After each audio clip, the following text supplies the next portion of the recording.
அஸ்ஸலாமு அலைக்கும். இன்றைக்கி நாங்கள் 2024 எஃப்டபிள்யூசி பேப்பர்கிட்ட 4ஆம் தவணைக்கான எஃப்டபிள்யூசி பேப்பர்கிட்ட எம்சிக்யூ பேப்பரை டிஸ்கஸ் பண்ணுவோம். ஓகே, அதில் முதலாவது கேள்வி, ஐதரசன் அணு சம்பந்தமான ஹைட்ரஜன் காலல் நிறமாலை சம்பந்தமான கேள்வியை கேட்டிருக்காங்க. ஐதரசன் அணுவின் காலல் நிறமாலை தொடர்பான பிழையான கூற்று அப்படின்ட்டு கேட்டுட்டு, முதலாவது கூற்று, ஐதரசன் கோட்டை நிறமாலையை விளக்க பிளாங்கின் சக்தி சொட்டாக்கல் கருத்துக்களும் நீல்போரின் அணுமாதிரி உருவும் பொருத்தமாக அமைந்தன அப்படின்னு சொல்லிடுறான். ஓகே, அந்த கூற்று சரி, அந்த கூற்று தியரி பார்த்தன. ஓகே, அது சரி. ரெண்டாவது, தொடர் ஒன்றில் சக்தி அதிகரிக்கும் திசை வழியே கோடுகள் நெருக்கமடையும் அப்படின்னு சொல்லிடுறான். சரியா? ரெண்டாவது எப்படி? இப்போ ஹைட்ரஜன் காலல் நிறமாலையை கொஞ்சம் வரைகிறேன். ஐதரசன் காலல் நிறமாலையில் நான் ஃபஸ்ட்டு லைமன் வரைகிறேன். சரியா? லைமனில் இது ரெண்டாவது சக்தி மட்டத்திலேருந்து முதலாவது சக்தி மட்டத்துக்கு வரதா இருந்துச்சுண்டா, அடுத்தது மூணாவதுலேருந்து முதலாவதுக்கு, இதை விட அடுத்ததுக்கு குறைவான இடைவெளி கொண்டதாக காணப்படும். நாலாவது சக்தி மட்டத்திலேருந்து முதலாவதுக்கு வருது. அதே மாதிரி அஞ்சாவது, ஆறாவது. சரியா? ஆறாவது ஒன்று. சரியா? இதவளும் லைமன் தொடருக்குரியதாக காணப்பட்டா. ஓகே, அடுத்தது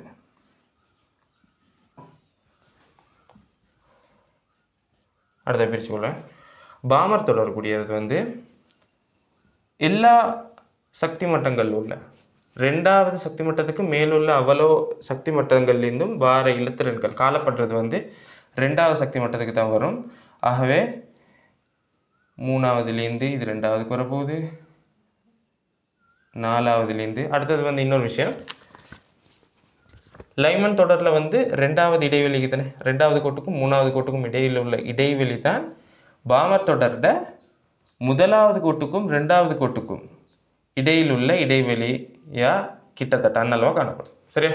அப்போ நாங்கள் வரையக்குள்ளையும் அதே மாதிரி வரைஞ்சா சரி. 3, 4லேருந்து 2க்கு வரும். அதே மாதிரி அடுத்தது 5லேருந்து 2க்கு வரப்போகுது. 6லேருந்து 2க்கு வரப்போகுது. சரியா?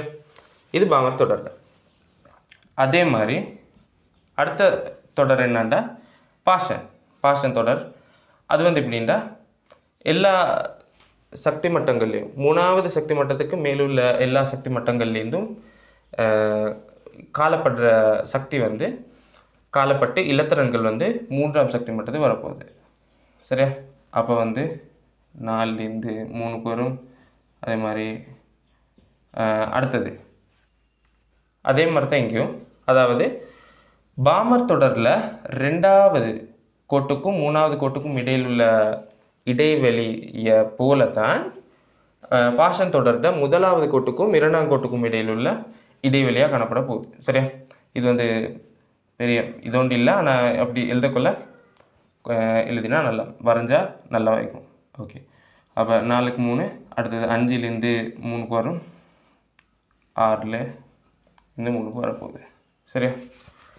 ஓகே, இப்போ பாருங்கள், இது என்ன, இது பாமர் தொடர். அதே மாதிரி இது பாஷன் தொடரும். சரியா?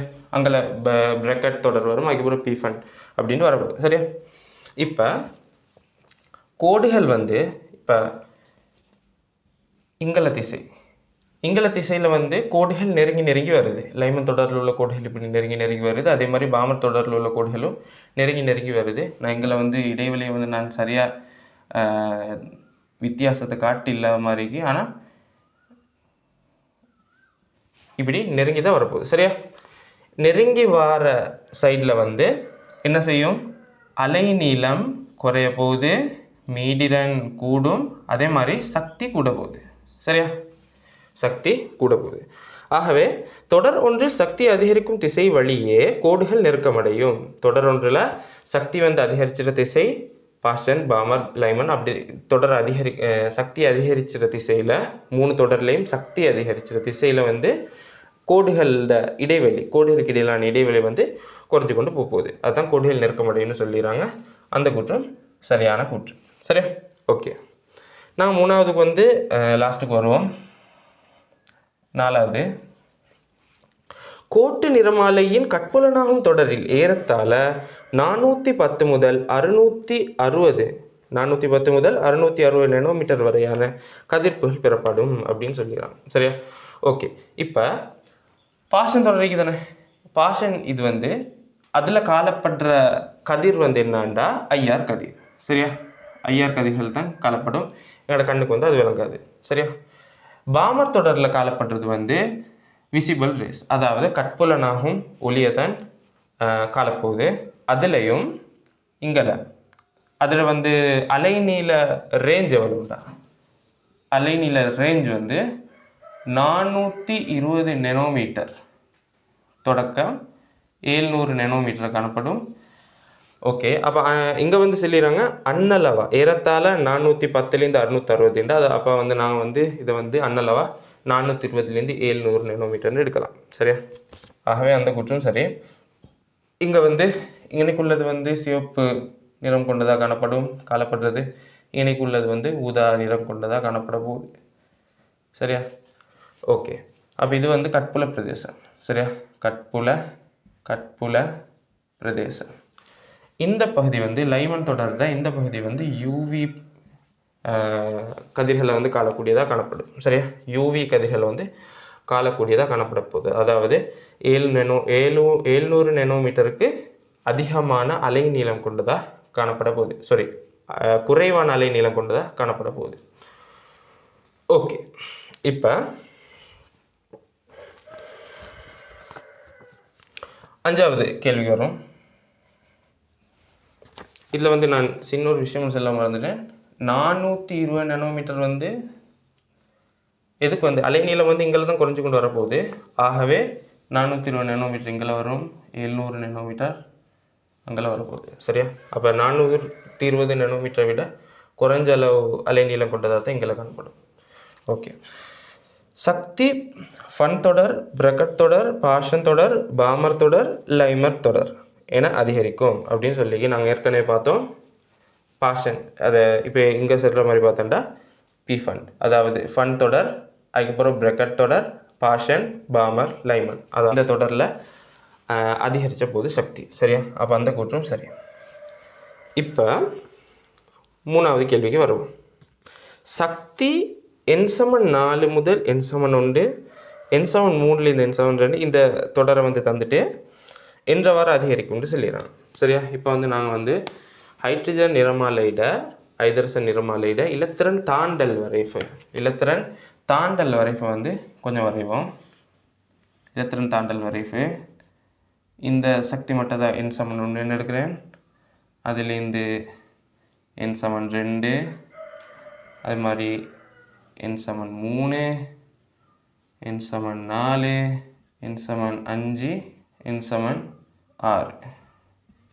சரியா? அதே மாதிரி முடிவிலி வரைக்கும் போகும் சக்தி மட்டங்கள். சரியா? லைமன் தொடரில் இலத்திரன்கள். சரியா? லைமன் தொடரில் வந்து இலத்திரன்கள் வந்து 6லேருந்து 1க்கு வரும். அதே மாதிரி 5லேருந்து 1க்கு வரப்போகுது, 4லேருந்து 1க்கு வரப்போகுது, 3லேருந்து 1 வரப்போகுது, 2லேருந்து 1 வரப்போகுது. சரி, அதே மாதிரி பாமர் தொடர்கிட்ட 6லேருந்து 2க்கு வரப்போகுது, அதே மாதிரி 5லேருந்து 2க்கு வரப்போகுது. நான் இது வந்து 6லேருந்து 6 சக்தி மட்டங்கள் எடுத்து அதுலேருந்து பார்க்குறோம். சரியா? ஓகே, அதே மாதிரி 4லேருந்து 4ஆம் சக்தி மட்டத்துலேருந்து 2வது சக்தி மட்டத்துக்கு வரப்போகுது, அதே மாதிரி 3ஆம் சக்தி மட்டத்துலேருந்து 2வது சக்தி மட்டத்துக்கு வரப்போகுது. அதே மாதிரி பாஷன்ட்டை பார்த்தோம்னா 6வதுலேருந்து 3வதுக்கு வரும், 5வது சக்தி மட்டத்துலேருந்து 3வதுக்கு வரும், 4வதுலேருந்து 3வதுக்கு வரப்போகுது. ஓகே, இப்போ 1வது சக்தி மட்டத்தில் வந்து உள்ள சக்தி வந்து 0 கிலோ ஜூல் எடுப்போம். 2வதுல வந்து 1000 கிலோ ஜூல் எடுத்தேன்டா. 3வதுல வந்து அதில் அரைவாசி 0க்கும் 1000க்கும் இடையில் உள்ள சக்தியோட வித்தியாசம் வந்து 1000 கிலோ ஜூல். அதுவே அரைவாசி உள்ள சக்தி வித்தியாசம் தான் 2வது சக்தி மட்டத்துக்கும் 3வது சக்தி மட்டத்துக்கும் இடையில் உள்ள வித்தியாசமாக காணப்படும். அதாவது 1500 கிலோ ஜூலாக காணப்பட போகுது. சரியா? கட்டாயம் 2வது சக்தி மட்டத்தில் உள்ளதை விட 3வது சக்தி மட்டத்தில் உள்ள சக்தி வந்து அதிகமாக தாங்கிக்கும். ஆனால் சக்தி வித்தியாசம் வந்து போக குறைஞ்சு கொண்டு போகுது. சரியா? சக்தி மட்ட வித்தியாசம். ஓகே, அப்போ இது ரெண்டுக்கும் இடையில் வந்து 500 டிஃபரன்ஸ். மேலே போக்கில் 250 ஆகும். அதாவது 1750. அதுக்கப்புறம் மேலே போக்கில் 125 வந்தேன்டா 1875 கிலோ ஜூல் அப்படி வரப்போகுது. சரியா? ஓகே, இப்போ பார்ப்போம் கேள்வி. n = 4 n = 1. சரியா? n = 4 देखिए n = 4 n = 1. n = 4 1750லேருந்து n = 1 பூஜ்ஜியத்துக்கு வருது. நான் இங்கே போடுறேன் n = 4 முதல் n = 1. இங்கே 1750லேருந்து பூஜ்ஜியம். அப்போ இதுக்கு வந்து 1750 கிலோ ஜூல். சரியா? சக்தி. அடுத்த பார்ப்போம். n = 3 n = 2. n = 3லேருந்து n = 2க்கு வருது. அது பார்த்தோம்டா n = 3லேருந்து n = 2க்கு வருது. இது பாமர் தொடரில் காணப்படுது. அதோட சக்தி வித்தியாசம் 500 கிலோ ஜூலாக காணப்படும். அதே மாதிரி n = 2லேருந்து n = 1க்கு வருது. இது லைமன் தொடரில் காணப்படுது. அது 1000 கிலோ ஜூலாக காணப்பட போகுது. n = 2லேருந்து n = 1க்கு வருது. ஆகவே இது 1000 கிலோ ஜூலாக காணப்பட போகுது. ஓகே, அப்போ இங்கே வந்து வித்தியாசம் எப்படி வரும்? ஏறுவரிசையை கேட்டேன்டா. கட்டாயம் 3 முதல் 2 நான் இப்படி சுருக்கி போடுறேன். அதை விட 2 முதல் 1க்கு, 2லேருந்து 1க்கு, அதை விட 4லேருந்து 1க்கு கூட்டியிருக்கும். சரியா? இப்படியே தந்துடுறாங்க. இல்லைன்னா அதை சுற்றியும் அது 3ஆம் கூற்று பிழையாக காணப்படும். ஓகே, அப்போ 3வது ஆன்சர்.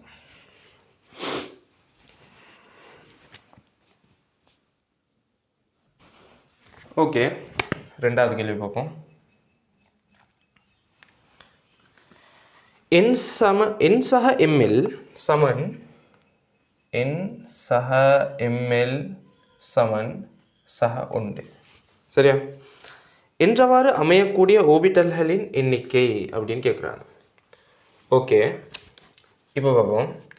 நாங்கள் இங்கே n = 1 எடுக்கிறேன். சக உண்டு வரணும்டா ml வந்து கட்டாயம் என்ன வரணும்? 0 வரணும். அப்படி தானே? ஓகே, கட்டாயம் 0 வரணும். அப்படின்னா ml வந்து கட்டாயம் 0 வரண்டா எத்தனை காணப்படுது? எண்ணில் வந்து உண்டிக்கணும், ml 0 வரணும். அப்போ 1s காணப்படும். 1p காணப்படுமா? இல்லை, 1p வரல. அதே மாதிரி 1d வரல, 1f வரல. ஆகவே 1s மட்டும்தான் காணப்பட போகுது. அதாவது 0 ml வாருது முதலாவது n = 1. அதே மாதிரி n = 2. n சக இங்கே ml வந்து என்ன வரணும்? +1 வரணும்டா -1 வரணும். அப்படி தானே? ஆகவே +1 வரணும் அப்படின்டா. சரியா? +1 வரப்போகுது. அப்படி வரேன்டா -1 வரணும். -1 ml வந்து யாருக்கு வரும்? -1 0 -1 +1 டிக்கும் வரும், பிக்கும் வரும், எஃப்க்கும் வரப்போகுது. ஆனால் 2d அப்படின்னு வருமா? 2d வரல. சரியா? 2p மட்டும்தான் வர, 2fம் வரல. சரியா? ஆகவே 2p மட்டும்தான் வரப்போகுது. 1s 2p வரப்போகுது -1க்கு. அதே மாதிரி 3 சக -2. சரியா? -2 அதுவும் +1 தான். சரியா? இது எதுக்கு வரும்?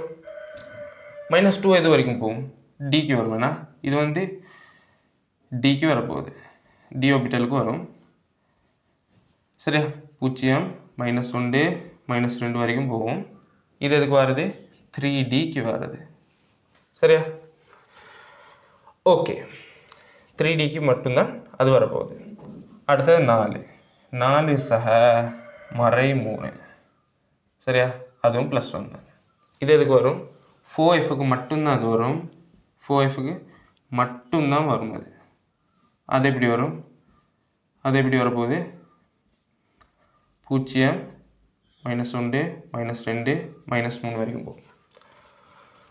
ஆகவே இந்த 4 ஓபிட்டல்கள் மட்டும்தான் n சக ml சக 1 என்றவாறு அமையக்கூடிய ஓபிட்டல்களாக காணப்பட போகுது. சரியா? ஆகவே 4 தான் வரும். 4 வரது 3வது ஆன்சர்.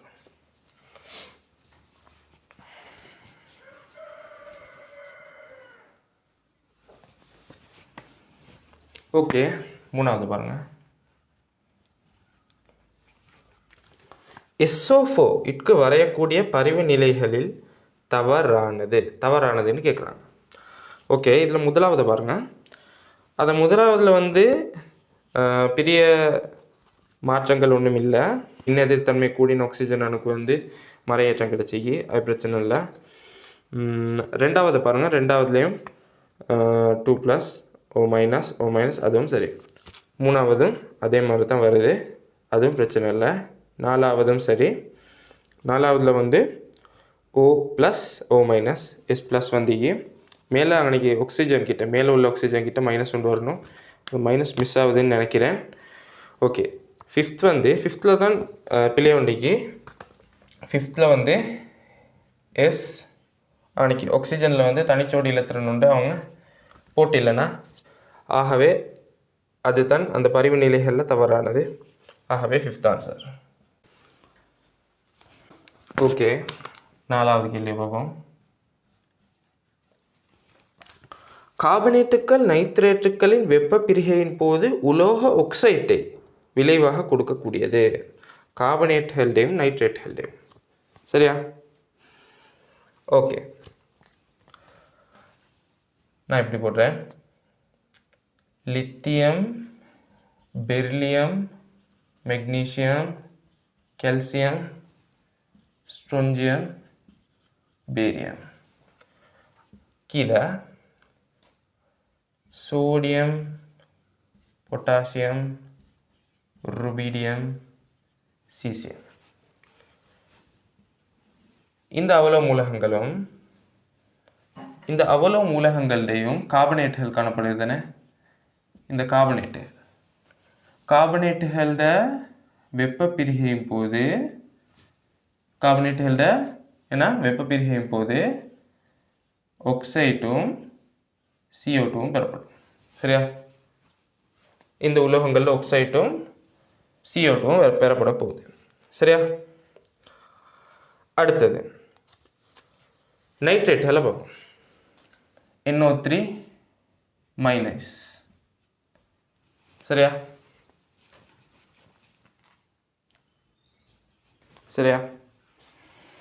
நைட்ரேட்டுகளோட வெப்ப பிரிகையும் போது ஆக்சைட் அதே மாதிரி NO2, O2 பெறப்படும். சரியா? ஆகவே அங்கே உலோக ஆக்சைட்டும் NO2 வாயுவும் O2 வாயுவும் வரப்போகுது.